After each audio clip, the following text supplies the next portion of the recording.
July the 9th, 2020. Jimbo John Galt, JimboJohnGalt.com. We have a lot to be optimistic about today. Donald J. Trump, 45th President of the United States, is doing a great job. He is pushing back. He is standing up. He is building a better United States of America. He's doing these things for us. He's doing it for himself because he believes in it. And when he believes in something, he fights 24/7 for it. We are optimistic today. We have a right to be optimistic today because the bullies on the left, the bullies in the elite institutions, the bullies that have run this country, hidden behind their administrations, their establishment groupings, their think tanks, are desperate. And that's being shown on a daily basis. CNBC, MSNBC, CNN, of course. All of these statist organizations have been in control of the narrative for decades, and now they've lost it. They lost it with Donald J. Trump. We know this. This is nothing new. What we have today that is new is the president is probably going to get reelected, and they are throwing everything they can. They can't dare take any chance of what happened in 2016 when Hillary, the chosen one, Donald Trump kicked the proverbial buttocks. They're throwing everything at the president right now. They have a book by his niece.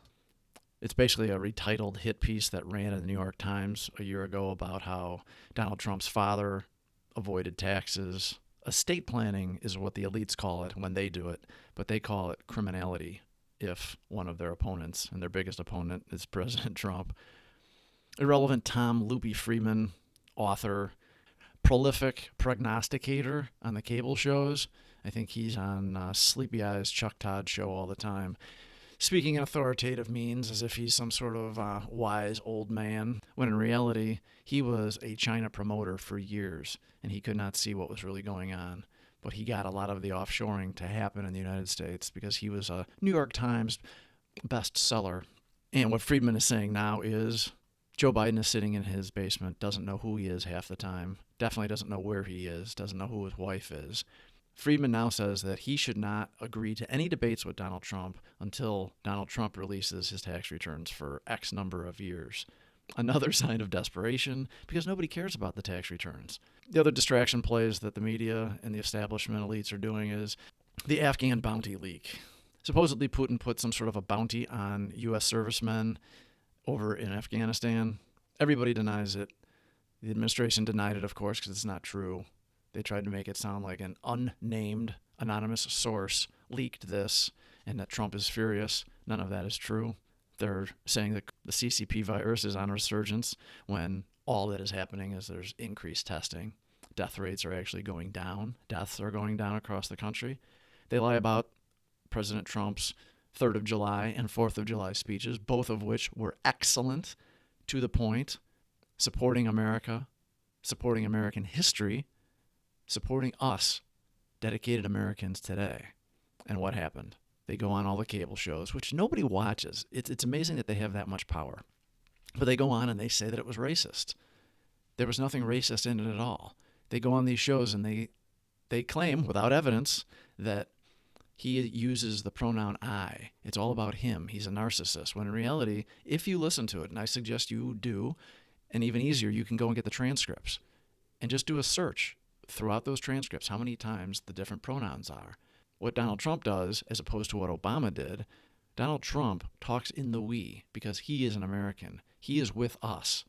Obama was all about him. It is true. Go back and look at the transcripts. Obama was always, I did this, I am so wonderful that. Obama was the most anti-American president the United States has ever had. No Benedict Arnold would be sheepishly bowing his head to Obama. We've been dealing with Black Lives Matter, the BLM movement, for the past few weeks since George Floyd was killed in the streets of Minneapolis. Now, in order to make it a headline, to make the BLM movement relevant, which it really isn't, if the media wouldn't cover it, nobody would care about it because the whole background of the Black Lives Matter movement is based on a lie coming out of Ferguson, Missouri, when Michael Brown attacked a white police officer, and the police officer had to. It was required in his job to defend himself because he was coming for his weapon for a second time. Michael Brown did not have his hands up, did not say don't shoot. That was based on a lie of Michael Brown's gangbanger cohort that was to be arrested along with Michael Brown for strong-arm theft of a convenience store. Black Lives Matter came up, and the media ran with it. George Soros has given millions of dollars to the Black Lives Matter, to Antifa.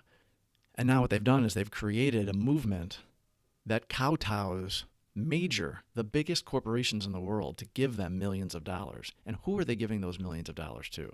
That's an issue for another broadcast. What we're talking about here is all the different distractions, tactics that the bullies in the media, that the elite bullies are using to try to bring down Donald Trump November 2020. They're trying to taunt President Trump. They put Black Lives Matter on the streets of Washington, D.C., leading up to the White House. So childish, so immature, just pathetic. And now Mayor de Blasio in New York is threatening to do the exact same thing in front of Trump Tower in Manhattan and some of the other Trump properties in New York. Just think about that. Think about how pathetic those people are, how small-minded, how small of an individual you have to be to literally paint Black Lives Matter on the streets in front of the President of the United States properties. And even better, think about how great it is that a successful multi-billionaire has multiple major properties in those cities of those elitists that can't stand him because he doesn't have the same ideology. He doesn't have the same hateful anti-American ideology that they all have. They like the fact that we are all a bunch of serfs serving them, bowing down to them and their aristocracy and their privileged class. The bullies in the anti-Trump, anti-American establishment media is playing the judge and the jury, the cancel culture. It doesn't matter if you are a stand-up individual. If you get in their crosshairs, you get taken down. You lose your job. Your relatives lose your job. God forbid you have the same last name of somebody that gets in their crosshairs, because your life, your professional life, your income is threatened. They keep going back to the Confederate flag. They keep going back to statues. They don't even know which statues they're pulling down. All of the press corps was concerned about the symbolism of the Confederate flag. Will you require people not to have the Confederate flag at your rallies? Kylie McEnany and said, you know what? I've fielded dozens of questions about the Confederate flag, and nobody asked me about the crime, the black killings that are happening in Chicago and other major Democratic-controlled cities. But you care about some Confederate flag. That's all you care about. And yet you say that Black Lives Matter. Do you think that Black Lives Matter? Mic drop. Good job, Kaylee. Why do they care about renaming mascots?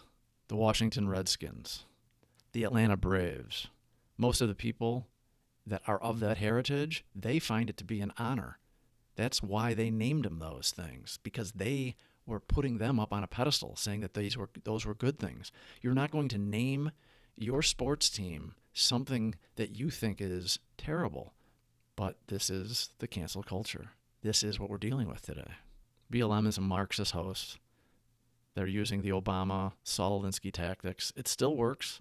It still works when you control the media. They're playing the judge and jury. Their cancel culture doesn't have the law on their side. So what do? They intimidate Supreme Court justices. Justice Roberts, what a disappointment that guy is. Spineless jellyfish. The Silicon Valley mega billionaire companies, Facebook, Google, Twitter, along with the mainstream media and even now the financial organizations from PayPal, Patreon, Visa, MasterCard, all of the merchant processors, they stop allowing you to receive money from your supporters.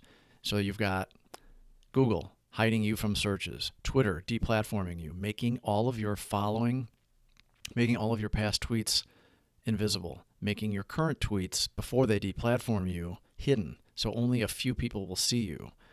Now people are going over to Parler, which is a good thing. Another reason to be optimistic. The financial organizations, though, if you can't receive money through advertising on YouTube, you try to get it through Patreon. Patreon has shut you down too. YouTube has shut down Stefan Molyneux, who says things that they don't like.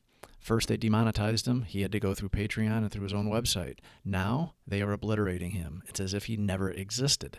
He had thousands and thousands of hours of podcasts, of YouTube videos. And one night, he just went away. They just deleted him. They call him a racist. He's not a racist.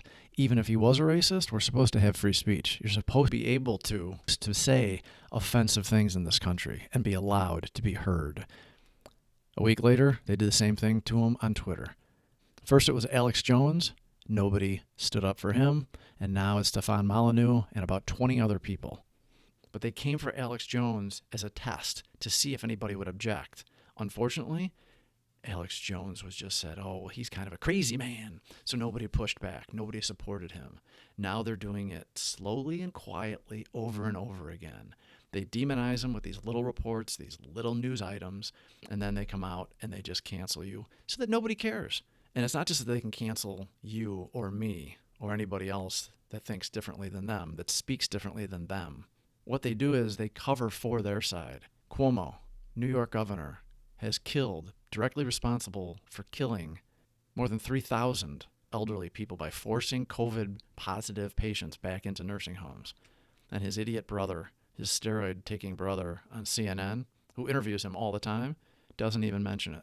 There is no coverage of that report that came out today. CNN had zero coverage of the report that showed that Cuomo forced those people back into the nursing home, causing their deaths. They don't talk about Joe Biden hiding in his basement.